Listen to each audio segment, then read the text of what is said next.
big tech. Earlier, they were all up. Right now, they are all up, sports fans. NVIDIA up $4. Amazon, Apple, Alphabet, and Microsoft all on the upside. Now this.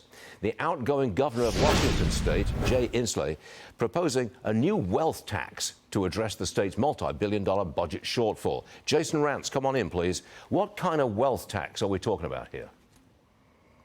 Well, that's a good question because he hasn't actually given us all the specifics. He does call it a worldwide wealth tax, and the intent, it appears, is to go after any kind of wealth that isn't just stored in Washington state, but perhaps in other states and perhaps in other countries. On top of that, it looks like he's going after or wants to go after unrealized gain. So it seems rather broad in scope. At the same time, he introduces this budget where we've already hit, we believe, about a $13 billion deficit, and he is increasing spending.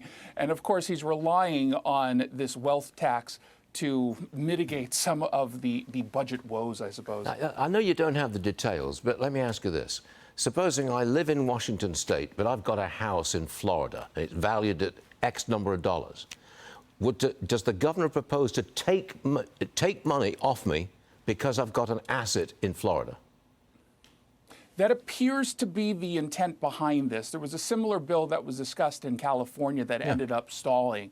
And this year, they seem to be very eager to, yet again, attempt this. This would be the first in the country. And this is after a successful, plan to do a capital gains tax, even though it was very clearly unconstitutional because it was an income tax. But our state Supreme Court decided, oh, no, we're not going to treat it as an income tax. And so if this ends up passing, and if it was going to pass, it would probably be in this next year.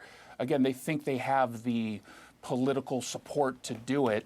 It's going to be interesting because if it's allowed to happen here, I guarantee you it's going to then happen in other blue states around the country. Private wealth is the last great store of money that they don't have access to at this point, and they want a piece of it. They always do.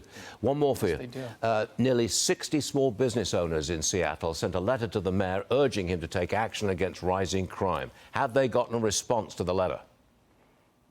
No, and I don't think they're going to get a response to the letter. We continue to deal with crime, both nonviolent and violent crime. We just had a Metro bus driver who was stabbed to death a couple days ago. The suspect is still out there. It's a homeless person.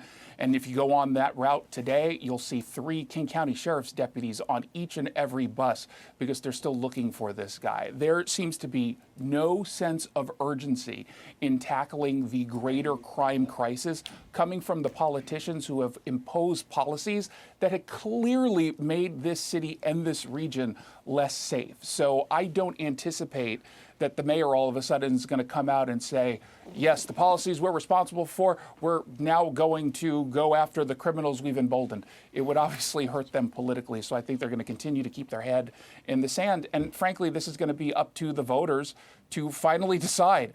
If you are concerned about the crime crisis, if you are concerned about just quality of life issues, change the political decisions you make when you vote. As Trump says, what have you got to lose? All right, Jason Rantz, thank you very much indeed. Good to see you again.